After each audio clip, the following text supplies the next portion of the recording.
काँग्रेसची संस्कृती हर्षवर्धन सपकाळ यांच्या तोंडातून व्यक्त झाली आहे। मुख्यमंत्र्यांसंदर्भात केलेल्या वक्तव्यावरून भाजप जिल्हाध्यक्ष विजयराज शिंदे यांची टीका। हर्षवर्धन सपकाळ यांनी मुख्यमंत्री देवेंद्र फडणवीस यांच्यावर टीका करताना दरिंदा म्हणून उल्लेख केला। त्यावरून हर्षवर्धन सपकाळ यांच्यावर टीकेची झोड पाहायला मिळत आहे। हे वक्तव्य निंदनीय आहे। काँग्रेसची संस्कृती हर्षवर्धन सपकाळ यांच्या तोंडातून व्यक्त झाली आहे, अशी टीका बुलढाण्याचे भाजपा जिल्हाध्यक्ष विजयराज शिंदे यांनी केली आहे।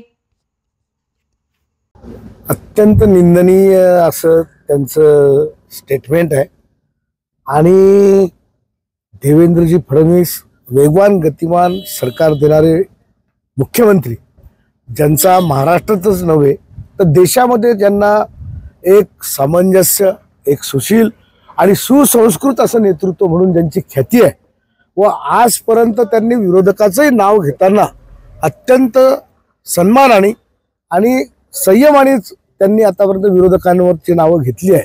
विरोधकावर टीका करतानाही त्यांनी संस्कृतीचं जतन केलेलं आहे। कदाचित काँग्रेसची संस्कृती हीच हर्षवर्धन सपकाळ यांच्या तोंडातून व्यक्त होते असं मला वाटतं।